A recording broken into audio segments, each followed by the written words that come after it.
Indian government അല്ലെങ്കിൽ Modi government ഇപ്പോൾ ഇന്ത്യയുടെ സ്വത്തുക്കളൊക്കെ വിൽക്കുന്നു എന്നൊരു വ്യാപകമായിട്ടുള്ള പരാമർശം ട്വിറ്ററിലായാലും ഫേസ്ബുക്കിലായാലും ഇൻസ്റ്റാഗ്രാമിലായാലും അല്ലെങ്കിൽ മറ്റ് മാധ്യമങ്ങളിലൂടെയും പ്രതിപക്ഷം വിളിച്ചു പറയുന്നുണ്ട്. പല പ്രതിപക്ഷ നേതാക്കളും എന്താണ് ഇതിന്റെ വാസ്തവം, എന്താണ് നാഷണൽ മോണിറ്റൈസേഷൻ പ്ലാൻ അല്ലെങ്കിൽ നാഷണൽ അസറ്റ് മോണിറ്റൈസേഷൻ? ഇന്നത്തെ വീഡിയോയിൽ ഇതിനെ പറ്റിയിട്ട് ഡീറ്റെയിൽ ആയിട്ട് നോക്കാൻ പോവുകയാണ്. ഇതിന്റെ ഗുണങ്ങൾ, ഇതിന്റെ ദോഷങ്ങൾ, എന്താണിത്, ഇത് എന്തിനാണ് ചെയ്യുന്നത്, എങ്ങനെയാണ് ഇത് ചെയ്യുന്നത്, എന്തൊക്കെ തരത്തിൽ ഇതുണ്ട്, എല്ലാം നമ്മൾ ഇന്ന് നോക്കും. സോ വീഡിയോ മുഴുവനായിട്ട് കാണുക, സ്കിപ്പ് ചെയ്യാതെ കാണുക. വീഡിയോ ഇഷ്ടപ്പെട്ട ലൈക്ക് ചെയ്യുക, കമന്റ് ചെയ്യുക, സബ്സ്ക്രൈബ് ചെയ്യുക, നിങ്ങളുടെ ഫ്രണ്ട്സുമായിട്ട് ഷെയർ ചെയ്യാൻ മറക്കില്ലല്ലോ അല്ലെ. സോ നമുക്ക് വീഡിയോയിലേക്ക് കടക്കാം. Let's go on.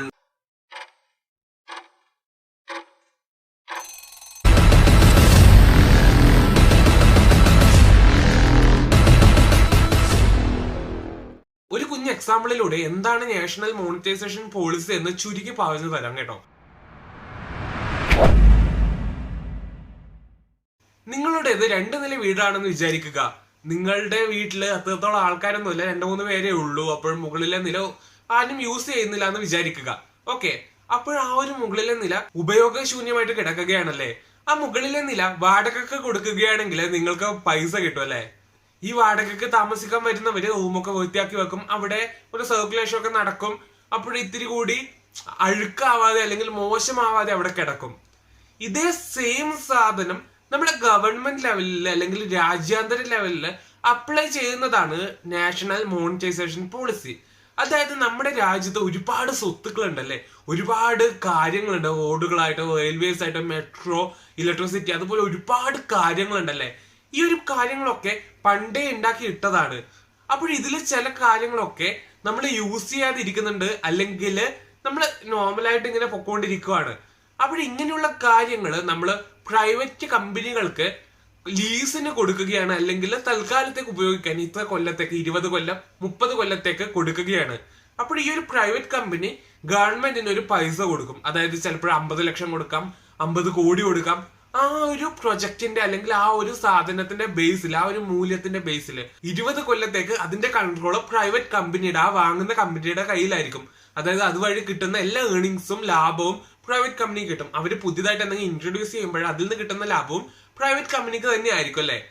എന്നിട്ട് 20 കൊല്ലങ്ങൾക്ക് ശേഷം ഇത് ഗവൺമെന്റിന് തിരിച്ചു നൽകും. അപ്പോൾ ഇത് ഇത്തിരി കൂടി ഡീറ്റെയിൽ ആയിട്ടാണ് നമ്മുടെ ഇന്നത്തെ വീഡിയോയിൽ ചർച്ച ചെയ്യാൻ പോകുന്നത്.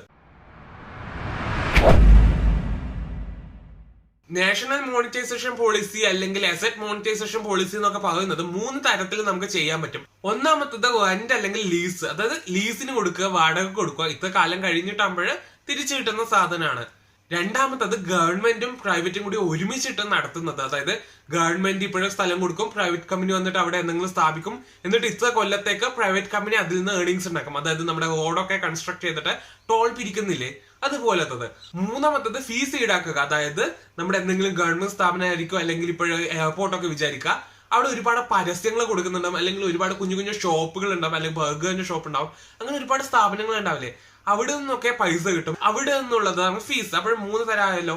ഈ ഒരു നാഷണൽ മോണിറ്റൈസേഷൻ പോളിസിയിൽ ഇൻക്ലൂഡ് ആകുന്ന ഇന്ത്യയുടെ അസറ്റ്സ് എന്തൊക്കെയാണ് സ്വത്തുക്കൾ എന്ന് നോക്കുകയാണെങ്കിൽ stadium, roadways, railways, pipe lines, gas lines തുടങ്ങിയ ഒരുപാട് സാധനങ്ങൾ ഇതിൽ ഇൻക്ലൂഡ് ആകുന്നുണ്ട്. ഇന്ത്യൻ ഗവൺമെന്റ് ഈ ഒരു നാഷണൽ മോണിറ്റൈസേഷൻ പോളിസിയിലൂടെ ടാർഗറ്റ് ചെയ്തിരിക്കുന്നത് ഏകദേശം 20ഓളം അസറ്റ്സ് ആണ്. ഇത് ഏകദേശം 12ഓളം മിനിസ്ട്രിയിൽ വരുന്നതാണ്. ഈ ഒരു പോളിസിയിലൂടെ 4 വർഷം കൊണ്ട് 6 ലക്ഷം കോടി രൂപ കിട്ടുമെന്നാണ് ഇന്ത്യൻ ഗവൺമെന്റ് കാൽക്കുലേറ്റ് ചെയ്തിരിക്കുന്നത്. ഓരോ വർഷവും ഓരോ ടാർഗറ്റ് ഉണ്ട്. ഒന്നാമത്തെ വർഷം 8000 കോടിയും, രണ്ടാമത്തെ വർഷം 1.6 ലക്ഷം കോടിയും, മൂന്നാമത്തെ വർഷം 1.8 ലക്ഷം കോടിയും, നാലാമത്തെ വർഷം 1.6 ലക്ഷം കോടിയുമാണ് ഇതുവഴി ടാർഗറ്റ് ചെയ്തിരിക്കുന്നത്. 2024-25 വർഷം ആവുമ്പോഴേക്കും ഈ ഒരു ഇത് കംപ്ലീറ്റ് ആകും. പക്ഷെ ഇതിനർത്ഥം ലീസ് പീരീഡ് കംപ്ലീറ്റ് ആകുന്നല്ല, ഈ ഒരു മോണിറ്റൈസേഷന്റെ പ്രോസസ് ഒക്കെ കംപ്ലീറ്റ് ആകും. ഇതുവഴി കിട്ടുന്ന നാഷണൽ മോണിറ്റൈസേഷൻ പോളിസി വഴി കിട്ടുന്ന വരുമാനം നാഷണൽ ഇൻഫ്രാസ്ട്രക്ചർ പൈപ്പ് ലൈനിൽ ഇൻവെസ്റ്റ് ചെയ്യാനാണ് ഗവൺമെന്റ് പദ്ധതി ഇട്ടിരിക്കുന്നത്, പ്ലാൻ ചെയ്തിരിക്കുന്നത്.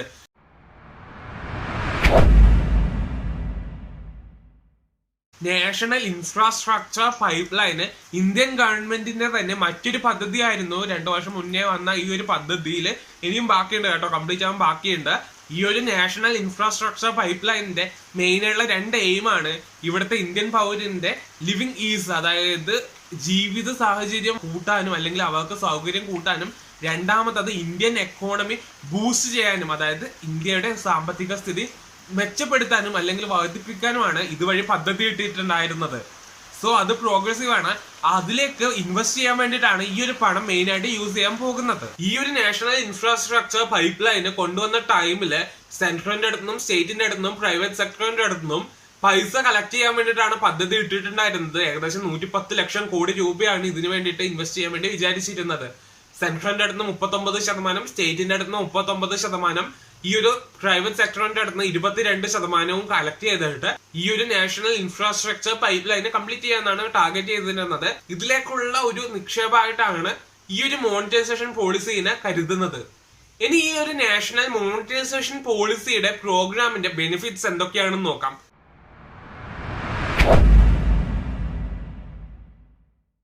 ലോകരാജ്യങ്ങളൊക്കെ അനുഭവിക്കുന്നത് പോലെ തന്നെ COVID-19 കാരണം ഇന്ത്യയുടെ എക്കോണമിയും ഭയങ്കരമായിട്ട് ചുരുങ്ങിക്കൊണ്ടിരിക്കുകയാണ്, താഴ്ന്നു ഇരിക്കുകയാണ്. ഇന്ത്യയുടെ ഗ്രോത്ത് സ്ലോ ഡൗൺ ആയിരിക്കുകയാണ്. ഏകദേശം 7.7% സ്ലോനെസ് ആണ് ഇപ്പോഴും ഗ്രോത്തിൽ കാണിക്കുന്നത്, എക്കണോമിക് ഗ്രോത്തിൽ. അപ്പോൾ അതൊന്ന് മെയിൻറ്റെയിൻ ചെയ്യാൻ വേണ്ടിയിട്ട് ഈ ഒരു പോളിസി ഹെൽപ്പ് ചെയ്യും. ഇനി രണ്ടാമത്തെ ബെനിഫിറ്റ് ഡെവലപ്മെന്റ് ഓഫ് അസറ്റ്സ്. നമ്മൾ ഇങ്ങനെ മോണിറ്റൈസ് ചെയ്യുന്ന അസറ്റ്സ് ഉണ്ടല്ലോ, ഇത് പണ്ടേ ഉണ്ടാക്കി ഇട്ടിരിക്കുന്നതാണ്. ഈ ഒരു സാധനത്തിന്റെ ഡെവലപ്മെന്റിന് വേണ്ടിയിട്ട് ഈ ഒരു ഇത് ഹെൽപ്പ് ചെയ്യും. ഇനി മൂന്നാമത്തെ ബെനിഫിറ്റ് ഫൈനാൻസ് ഇൻഫ്രാസ്ട്രക്ചർ ഡെവലപ്പ് ചെയ്യാൻ വേണ്ടിയിട്ട് ഇത് ഹെൽപ്പ് ചെയ്യുന്നുണ്ട്. ഈ ഒരു പോളിസിക്ക്, ഈ ഒരു മോണിറ്റൈസേഷൻ പോളിസിക്ക് മൾട്ടിപ്ലയർ എഫക്റ്റ് ഉണ്ട്. അതായത് ഇത് നമ്മുടെ ഇൻഫ്രാസ്ട്രക്ചർ ബൂസ്റ്റ് ചെയ്യും, എംപ്ലോയ്മെന്റ് പ്രൊവൈഡ് ചെയ്യും, അങ്ങനെ എക്കോണമി മുഴുവനായിട്ട് ബൂസ്റ്റ് ചെയ്യും. ഇത് ഇന്ത്യയുടെ ഡെവലപ്മെന്റിന് വേണ്ടിയിട്ട് പലതരം രീതിയിൽ ഹെൽപ്പ് ചെയ്യും. പിന്നെ ഇത് സംസ്ഥാനങ്ങൾക്ക് ഇൻസെന്റീവ്സ് നൽകും. Government assets, public assets private കമ്പനികൾക്ക് നൽകുകയാണെങ്കിൽ പ്രൈവറ്റ് കമ്പനി കൂടുതൽ എഫിഷ്യന്റ് ആയിട്ട് ഇതിലേക്ക് ഇൻവെസ്റ്റ് ചെയ്യും, അല്ലെങ്കിൽ കൂടുതൽ എഫിഷ്യന്റ് ആക്കും ഇത്തരം സാധനങ്ങളെ. അതും നമ്മുടെ രാജ്യത്തിന് ബെനിഫിഷ്യൽ ആണ്.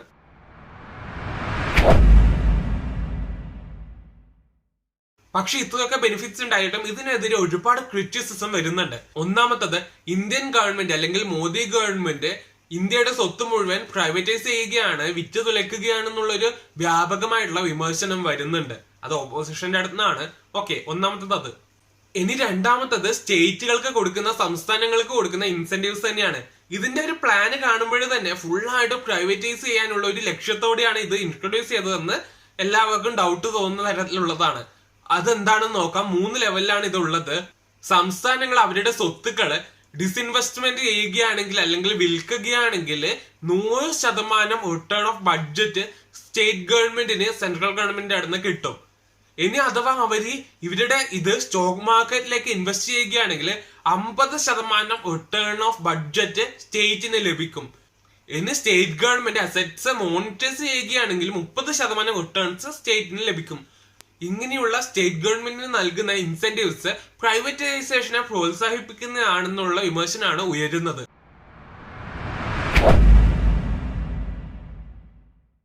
ഇനി ഇത് ഫേസ് ചെയ്യാൻ പോകുന്ന 2 പ്രോബ്ലംസ് നോക്കാം. ഒന്നാമത്തത് ട്രസ്റ്റ്.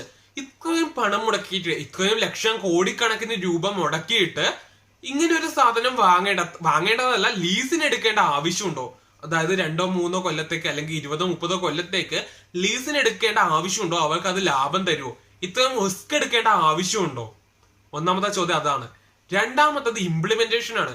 നമ്മുടെ നാട്ടില് മുമ്പും ഒരുപാട് പ്രോഗ്രാംസ് ഇംപ്ലിമെന്റ് ചെയ്തിട്ടുണ്ട്. ഒന്നാമത്തത് നോട്ട് നിരോധനത്തിലുള്ള പാളിച്ചകൾ ഉണ്ടായിട്ടുണ്ട്. GSTയുടെ ഇംപ്ലിമെന്റേഷനിലും പാളിച്ചകൾ ഉണ്ടായിട്ടുണ്ട്. ഇത്തരം ഇംപ്ലിമെന്റേഷനിലുള്ള പാളിച്ചകള് ഭാവിയിലും ഇത്തരം കാര്യത്തിൽ ഉണ്ടായേക്കാം. പിന്നെ ഗവൺമെന്റ് കാര്യങ്ങളിൽ നിങ്ങൾക്കൊക്കെ ഭയങ്കരമായുള്ള ചുറ്റിക്കലാണ്. കേരളത്തിൽ നിന്നിട്ട് കിറ്റക്സ് പോയത് അറിഞ്ഞിട്ടുണ്ടാവുമല്ലോ. അത് ഒരുപാട് നാളായി. അത് ഒരുപാട് ഗവൺമെന്റ് അവരുടെ ഇഷ്യൂസ് ആണ്. ഇതൊക്കെ സോൾവ് ചെയ്തിട്ട് ഒരു പ്രൈവറ്റ് കമ്പനി ഇൻവെസ്റ്റ് ചെയ്യാൻ വന്നാലും അല്ലെങ്കിൽ പൈസ തന്നിട്ട് ഈ ഒരു സാധനം ലീസിൽ എടുത്താലും ഈ ഒരു സാധനങ്ങളിൽ അല്ലെങ്കിൽ ഈ ഒരു സ്ഥാപനങ്ങളിൽ വർക്ക് ചെയ്യുന്ന ഒരുപാട് എംപ്ലോയീസ് ഉണ്ട്, ഒരുപാട് റിസർവേഷൻ ഉണ്ട്. അത് അവർക്ക് ലഭിക്കാൻ സാധ്യത കുറവാണ്. OBC SC ST റിസർവേഷൻ ഒക്കെ ഉണ്ട്. അത് ചിലപ്പോഴേ പോകാം പ്രൈവറ്റ് ഓണർഷിപ്പിന്റെ ടൈമില്. ഇതൊക്കെയാണ് ചില പ്രോബ്ലംസ് വരാൻ പോകുന്നത്. ഇനി ഗവൺമെന്റിന്റെ കാഴ്ചപ്പാട് എന്താണ്? ഗവൺമെന്റ് എന്താണ് വ്യക്തമാക്കുന്നത്?